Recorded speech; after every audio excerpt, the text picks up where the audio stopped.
नमस्कार। सारी दुनिया की नजरें अभी ताइवान पर हैं, जहां अमेरिकी संसद की स्पीकर नैन्सी पेलोसी पहुंच गई हैं। ताइवान की धरती पर बस अब से चंद मिनट पहले वो लैंड की हैं। कुछ ही देर पहले उनका विमान ताइपे हवाई अड्डे पर उतरा है। उनके इस दौरे को लेकर चीन बुरी तरह से नाराज है। एक समय तो उसने ये धमकी दे दी थी कि वो नैन्सी पेलोसी का विमान हवा में ही उड़ा देगा। अंतर्राष्ट्रीय कूटनीति में ये सीधे सीधे किसी देश को चुनौती है। सवाल है, चीन पेलोसी से इस कदर क्यों भड़का हुआ है? इसकी एक से ज्यादा वजह हैं। ताइवान दौरे से चीन इसलिए नाराज है क्योंकि चीन ताइवान को अपना स्वशासित क्षेत्र मानता है, यानी उसके ऊपर वो अपना कब्जा मानता है कि ये चीन का अधिकार है ताइवान के ऊपर। ताइवान जाहिर है कि इससे इनकार करता रहा है और ये टकराव रहा है। चीन इस दौरे को अपनी संप्रभुता और क्षेत्रीय अखंडता पर खतरे के तौर पर देखता है, क्योंकि अमेरिका की संसद की स्पीकर वहां पहुंची हैं, तो चीन को अपने ऊपर खतरा नजर आ रहा है। चीन को लगता है कि यह दौरा ताइवान की आजादी को मान्यता देने जैसा हो जाएगा, क्योंकि ताइवान अपनी आजादी की बात करता है, चीन उस पर कब्जे की बात करता है। नैन्सी पेलोसी तिब्बत और उइगर नरसंहार को लेकर चीन की आलोचक रही हैं। 1991 में पेलोसी ने सांसदों के दौरे के समय तियानमेन चौक पर शांति का बैनर लगाया था। चीन की धमकी के बाद पहली बार लगा कि अमेरिका दबाव में है, क्योंकि नैन्सी पेलोसी के एशिया दौरे में ताइवान का खुलकर जिक्र नहीं किया गया। इसको थोड़ा सा लो की रखा गया, लेकिन कल ही अमेरिका ने जानकारी दी कि नैन्सी पेलोसी ताइवान जाएंगी और आज वो वहां पहुंच गई हैं।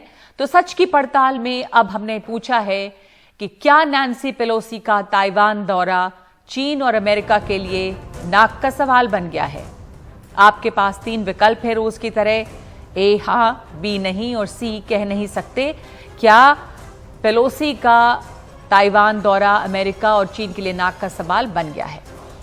तो अंतर्राष्ट्रीय राजनीति में यह एक बड़ा संकट है। रूस और यूक्रेन के युद्ध के बाद चीन और अमेरिका का इस तरह से टकराना खतरनाक है। अभी रूस और यूक्रेन के टकराव से हम देख रहे हैं कि दुनिया को कितना नुकसान झेलना पड़ रहा है। तो सवाल उठ रहा है कि आखिर चीन जो धमकियां दे रहा है, क्या वो वाकई वैसा कर सकता है? क्या चीन और अमेरिका में ताइवान को लेकर किसी संघर्ष की आशंका है? क्या ऐसा हो सकता है? इसके संकेत कम हैं, क्योंकि दोनों देशों का इसमें नुकसान है। आर्थिक मोर्चे पर चीन और अमेरिका दोनों की हालत खस्ता है। संघर्ष होने से घरेलू मोर्चे पर दोनों महाशक्तियों को नुकसान होगा। पार्टी मीटिंग होने वाली है चीन में, जिससे पहले शी जिनपिंग पर कठोर कार्रवाई का दबाव है कि वो कोई कठोर कार्रवाई करते हुए दिखें। शी जिनपिंग के लिए ये बैठक अहम है। तीसरे कार्यकाल पर उन्हें मुहर चाहिए। चीन का हमला होने पर ताइवान की रक्षा का जो बाइडेन का वादा है, तो इन सब के असल नतीजे क्या होंगे? ये इस वक्त क्यों हो रहा है? इस पर बात करने के लिए हमारे साथ मौजूद हैं इस वक्त मेजर जनरल अश्विनी सिवाच, रक्षा मामलों के जानकार, और स्कंद तायल, पूर्व राजनयिक। नैन्सी पेलोसी ताइवान की सरजमीन पर लैंड कर गई हैं। उसके पहले धमकियां कई थी। लग रहा था कि इनका दौरा नहीं होगा, इसको बहुत पब्लिसाइज नहीं किया गया।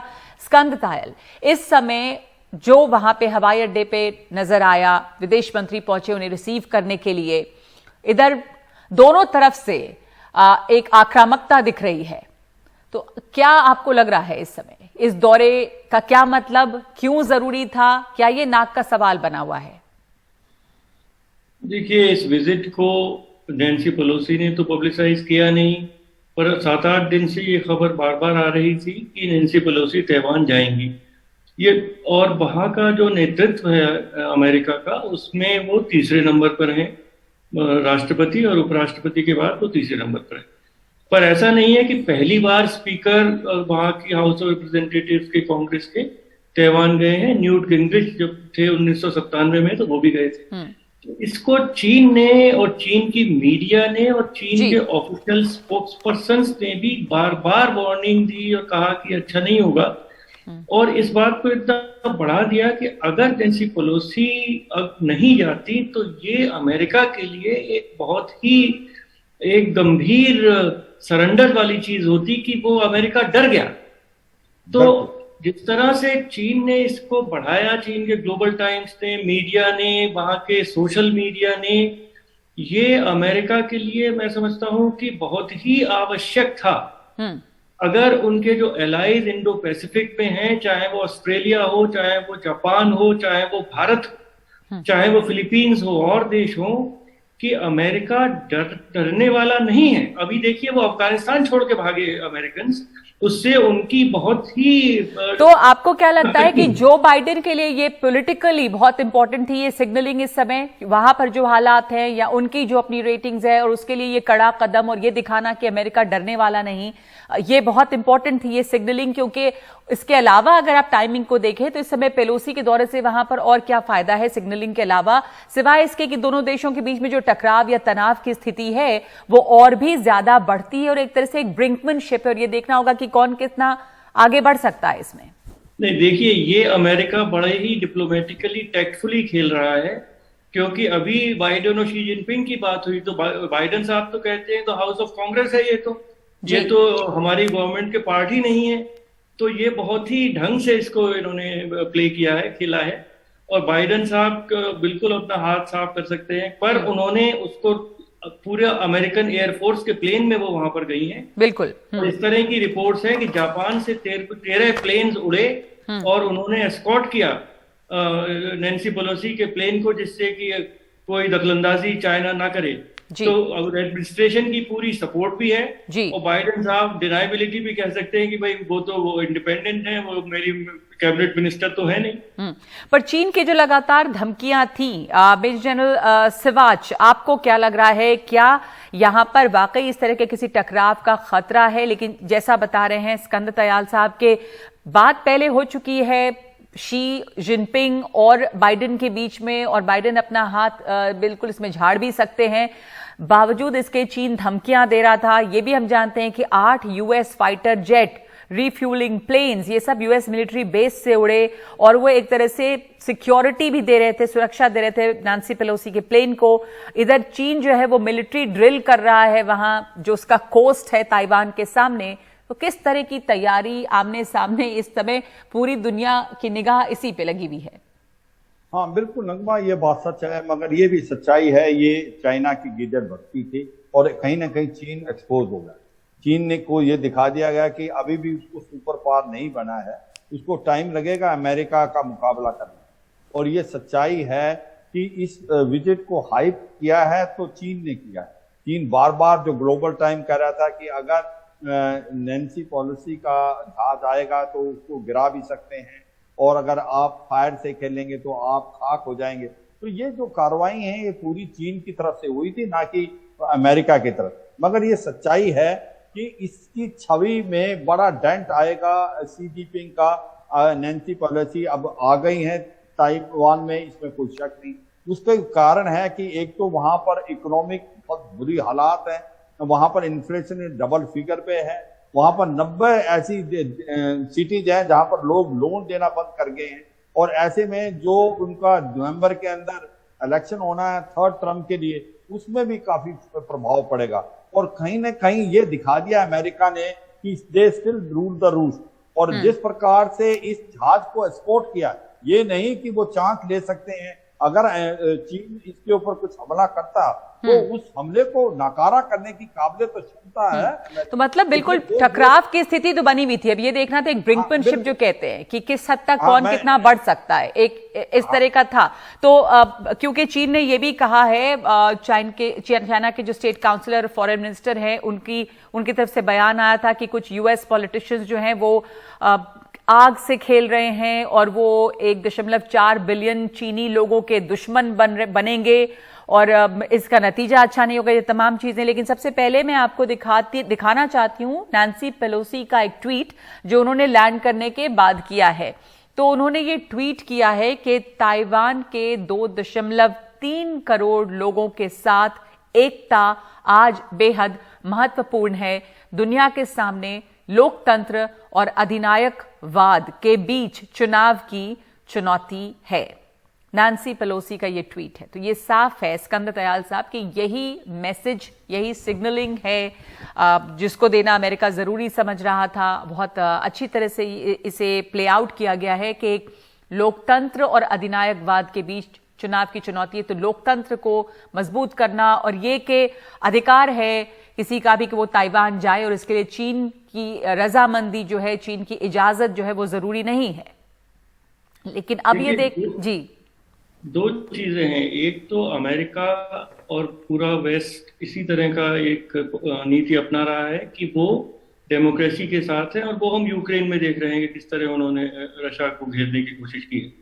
और इसी तरह इस समय इंडो पैसिफिक में और चाइना के साथ हो रहा है। इसमें देखिए ये भी देखना है हमारे सब दर्शकों को कि चाइना की जो एक्सपेंशनिस्ट विस्तारवादी नीति है, उसमें बहुत लोगों का ये मानना है कि जो भी वो क्लेम करते हैं, बिल्कुल गलत जो भी क्लेम करते हैं, वो धीरे धीरे उसको सब हथियाना चाहते हैं। हांगकांग को वो खा गए, हमारे लद्दाख में जो भी उनकी क्लेम लाइन है वहां तक आने का प्रयत्न कर रहे हैं। साउथ चाइना सी में वो आइलैंड बनाते चले जा रहे हैं और नए आइलैंड बना रहे हैं।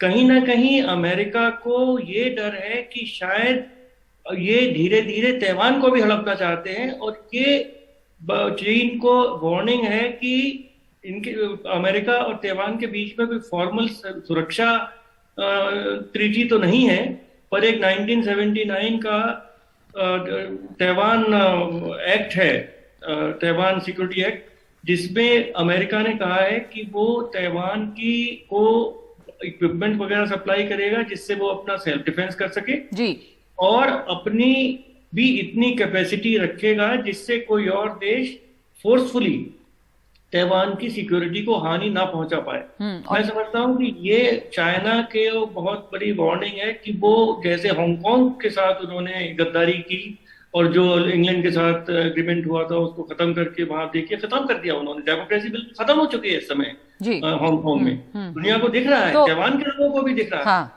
कि ये two countries one country two systems वाली पॉलिसी जो चाइना कहता था वो बिल्कुल झूठ है, वो उनको गलत फहमी में डालने वाली चीज है। तो इस समय बाइडेन के लिए भी ये बहुत जरूरी रहा, जिस तरह का वहां पे उनकी अपनी जो डोमेस्टिक पॉलिटिक्स है उसे देखकर। एक तो जैसे हमने देखा आज ही ये ऐलान हुआ कि जवाहिरी मारा गया, एक वो बहुत बड़ा बूस्ट होगा।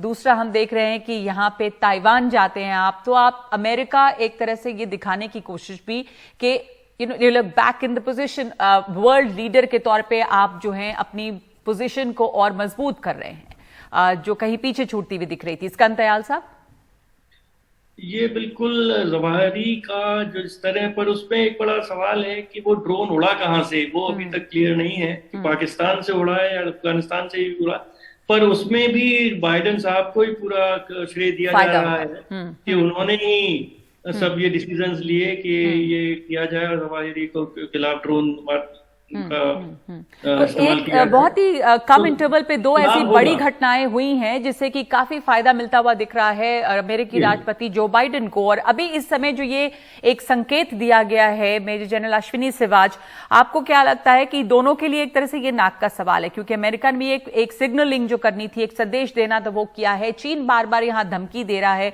और कहता है कि अगर ऐसा हुआ तो आग से खेलना होगा, ये तमाम चीजें। उसके बाद अब चीन क्या बिल्कुल खामोश बैठेगा, या आशंका है कि कुछ चीन की तरफ से भी ऐसी कोई सिग्नलिंग होगी, या क्या आगे चीन अब इस पे कर सकता है? जिस तरह की स्थिति है, पेलोसी वहां पहुंची हैं, उन्होंने ट्वीट किया है, और अब इसके बाद चीन की तरफ से हम क्या आशंका या अंदाजा लगा सकते हैं कि किसी तरह की कोई जवाबी कार्रवाई? हाँ देखो, सच्चाई तो ये है नगमा कि आज की तारीख में जो बाइडेन को दो बहुत बड़ी सक्सेस मिली। एक तो कहीं ना कहीं अल जवारी जो कि अल कायदा के लीडर थे उसको बाहर गिराया गया है काबुल के अंदर, वो भी एक बहुत बड़ी सक्सेस है क्योंकि उनकी जो अप्रूवल रेटिंग नीचे जा रही थी। और अब जिस प्रकार से नैन्सी पेलोसी ताइवान में लैंड कर गई है, तो ये एक बहुत बड़ा मैसेज भेजा गया है कि साउथ एशिया में प्लस आपके साउथ चाइना सी और ईस्ट चाइना सी में कि जो चीन की विस्तारवादी गतिविधियां हैं उसको हम नहीं मानेंगे।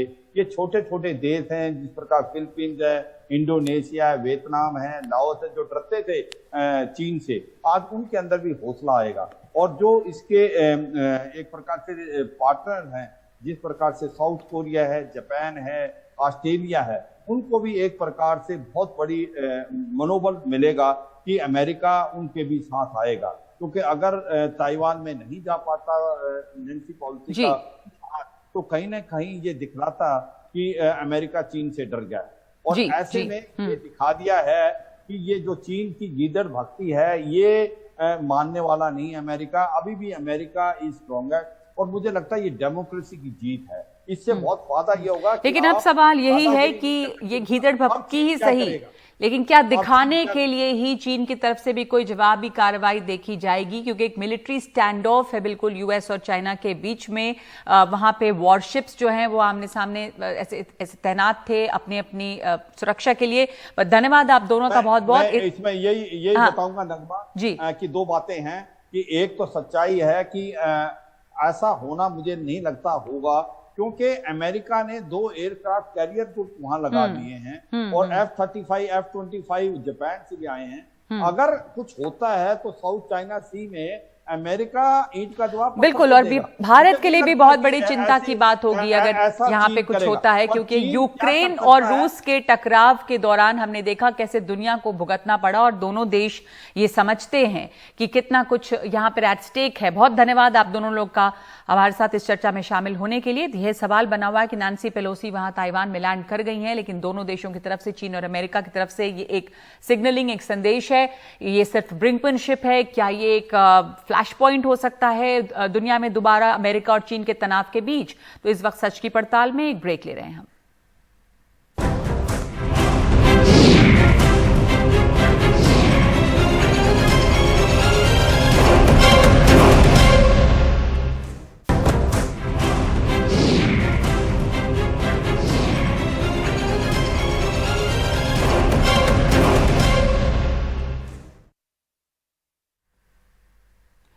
तो अमेरिकी सदन की स्पीकर नैन्सी पेलोसी ताइवान में लैंड कर गई हैं और उसके बाद ये सवाल बना हुआ है कि क्या चीन और अमेरिका के बीच का तनाव एक और बड़े टकराव का रूप लेगा। इस बीच चीन के विदेश मंत्रालय के प्रवक्ता ने ट्वीट करके इसका जवाब दिया है। अमेरिका को ताइवान कार्ड खेलने की कोशिश छोड़ देनी चाहिए और एक चीन, वन चाइना के सिद्धांत से बंधे रहना चाहिए। शब्दों और भावनाओं से तीनों समझौतों पर टिके रहना चाहिए। अमेरिका और ताइवान ने मिलकर उकसावे की कार्रवाई की है। चीन आत्मरक्षा में कार्रवाई को मजबूर है। चीन का कोई भी जवाबी कदम वैध माना जाएगा और चीन की लगातार चेतावनियों के प्रति अमेरिकी बेपरवाही और उसके व्यवहार का जवाब होगा।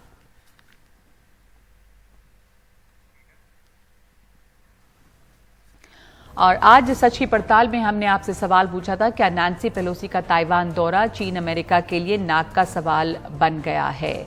और इसमें जवाब जो आया है 86% लोग मानते हैं कि हाँ, यानी नाक का मुद्दा है दोनों के लिए। 7% मानते हैं नहीं और 7% की इस पर कोई राय नहीं है।